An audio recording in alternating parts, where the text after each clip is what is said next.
ब्रह्मांड में कितनी प्रकार की सभ्यताएं हैं? क्या इंसान इस विशाल ब्रह्मांड में अकेला है? क्या हमारी पृथ्वी, हमारा सूरज, हमारा अस्तित्व बस यहीं तक सीमित है, या फिर ये तो महज एक शुरुआत है, एक अनंत यात्रा का पहला पड़ाव?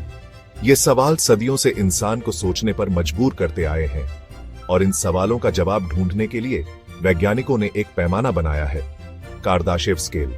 तो तैयार हो जाइए एक रोमांचक सफर के लिए, जो आपकी कल्पना से भी परे है। इस वीडियो को आखिर तक देखिए, क्योंकि यह आपकी कल्पना से भी ज्यादा रोमांचक होने वाला है। साल था 1964। यह वह समय था जब विज्ञान और खगोल शास्त्र में नए नए विचार उभर रहे थे। सोवियत खगोल शास्त्री निकोलाई कार्दाशेव ने एक क्रांतिकारी विचार दुनिया के सामने रखा।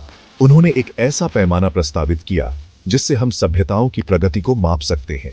उनका मानना था कि हम सभ्यताओं को उनके द्वारा उपयोग की जाने वाली ऊर्जा की मात्रा से माप सकते हैं। यह विचार न केवल अद्वितीय था, बल्कि भविष्य की संभावनाओं को भी दर्शाता था। इस स्केल के अनुसार ब्रह्मांड में 3 मुख्य प्रकार की सभ्यताएं हो सकती हैं। यह स्केल हमें यह समझने में मदद करता है कि एक सभ्यता कितनी उन्नत हो सकती है। पहली, टाइप 1 सभ्यता, जो अपने ग्रह की संपूर्ण ऊर्जा का उपयोग करने में सक्षम होती है। यह सभ्यता अपने ग्रह के सभी प्राकृतिक संसाधनों का पूर्ण उपयोग कर सकती है। दूसरी, टाइप 2 सभ्यता, जो अपने तारे की ऊर्जा को नियंत्रित कर सकती है। यह सभ्यता अपने तारे के चारों ओर एक विशाल संरचना बना सकती है, जिसे डायसन स्फीयर कहा जाता है।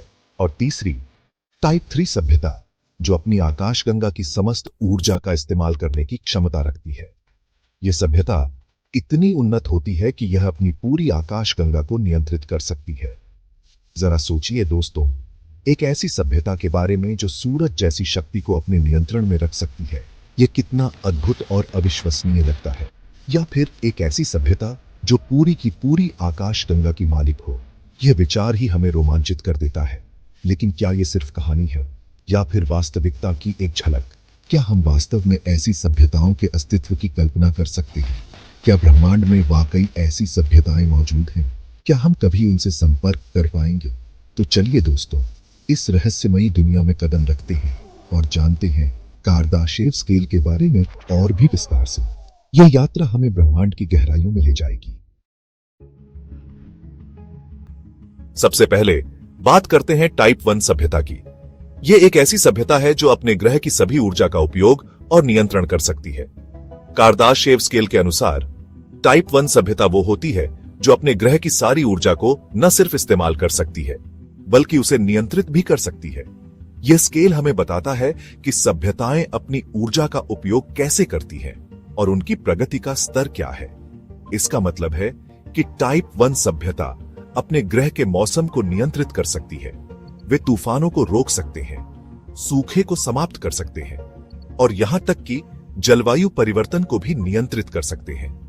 वो चाहे तो कहीं बारिश करा सकती है, कहीं बर्फ गिरा सकती है, तूफान ला सकती है, और यहां तक कि भूकंपों को भी रोक सकती है।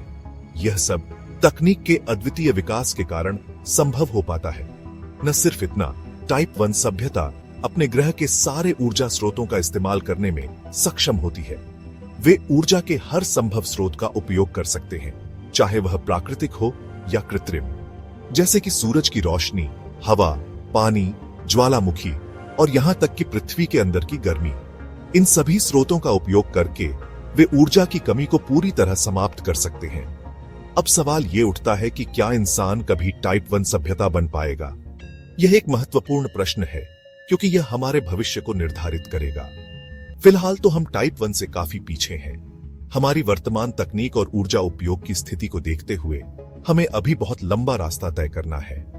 वैज्ञानिकों का मानना है कि हम अभी टाइप 0.73 पर हैं। इसका मतलब है कि हम अपने ग्रह की ऊर्जा का केवल एक छोटा हिस्सा ही उपयोग कर पा रहे हैं। कई वैज्ञानिकों का अनुमान है कि अगर हम इसी रफ्तार से तरक्की करते रहे तो अगले 100 से 200 सालों में हम टाइप 1 सभ्यता बन सकते हैं। ये एक लंबी और चुनौतीपूर्ण यात्रा होगी, लेकिन असंभव नहीं। लेकिन इसके लिए जरूरी है कि हम अपनी तकनीक को और बेहतर बनाएं, ऊर्जा के नए स्रोत खोजें और सबसे जरूरी, आपस में मिलकर काम करें। केवल सहयोग और नवाचार के माध्यम से ही हम इस लक्ष्य को प्राप्त कर सकते हैं। अब चलते हैं टाइप 2 सभ्यता की ओर, जो हमारी कल्पना से भी परे है। जहां टाइप 1 सभ्यता अपने ग्रह की मालिक होती है, वहीं टाइप 2 सभ्यता अपने पूरे सौरमंडल की मालिक होती है। इसका मतलब है कि वे अपने सौरमंडल के हर ग्रह, चांद और क्षुद्र ग्रह पर नियंत्रण रखते हैं। जी हां दोस्तों, आपने बिल्कुल सही सुना। टाइप 2 सभ्यता का स्तर इतना ऊंचा होता है कि यह हमारे वर्तमान विज्ञान और तकनीक से बहुत आगे है। टाइप 2 सभ्यता इतनी उन्नत होती है कि वो अपने तारे की ऊर्जा को पूरी तरह से अपने नियंत्रण में कर सकती है। यह ऊर्जा इतनी विशाल होती है कि इससे अनगिनत कार्य किए जा सकते हैं। इसके लिए टाइप 2 सभ्यता एक खास तरह की संरचना बनाती है, जिसे डायसन स्फीयर कहा जाता है। यह संरचना तारे के चारों ओर बनाई जाती है। डायसन स्फीयर दरअसल तारे के चारों ओर बनाई जाने वाली एक विशाल संरचना होती है, जो तारे से निकलने वाली सारी ऊर्जा को सोख लेती है। यह ऊर्जा फिर सभ्यता के विभिन्न कार्यों में उपयोग की जाती है। जरा सोचिए दोस्तों, अगर हमारे पास इतनी ऊर्जा हो तो हम क्या क्या कर सकते हैं। हम अपने शहरों को पूरी तरह से बदल सकते हैं, नई तकनीकों का विकास कर सकते हैं, हम अंतरिक्ष में कहीं भी सफर कर सकते हैं, नए ग्रहों पर बस्तियां बसा सकते हैं। यह हमारे लिए एक नई दुनिया के दरवाजे खोल देगा। लेकिन क्या इंसान कभी डायसन स्फीयर जैसी संरचना बना पाएगा?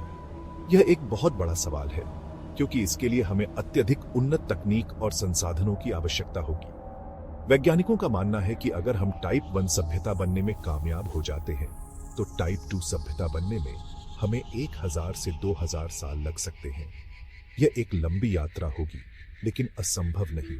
लेकिन इतना तय है कि अगर हम ब्रह्मांड में अकेले नहीं हैं, तो हमें दूसरी सभ्यताओं से मिलने के लिए तैयार रहना होगा। यह हमारी समझ और तकनीक को और भी आगे बढ़ा सकता है। अब आते हैं कार्दाशेव स्केल के सबसे ऊपर, टाइप 3 सभ्यता पर। अगर टाइप 2 सभ्यता शक्तिशाली है, तो टाइप 3 सभ्यता अकल्पनीय रूप से शक्तिशाली है। टाइप 3 सभ्यता अपनी आकाशगंगा की मालिक होती है। वो आकाशगंगा में मौजूद हर तारे, हर ग्रह और हर ऊर्जा स्रोत को अपने नियंत्रण में रख सकती है।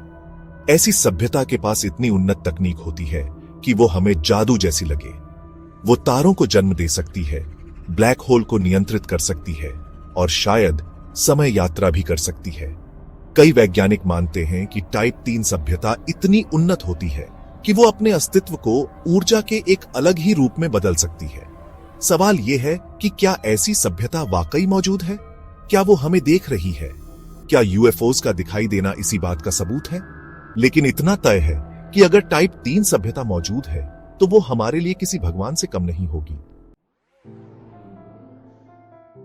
दोस्तों, अब तक हमने कार्दाशेव स्केल के 3 मुख्य प्रकारों के बारे में जाना, लेकिन क्या कहानी यहीं खत्म हो जाती है?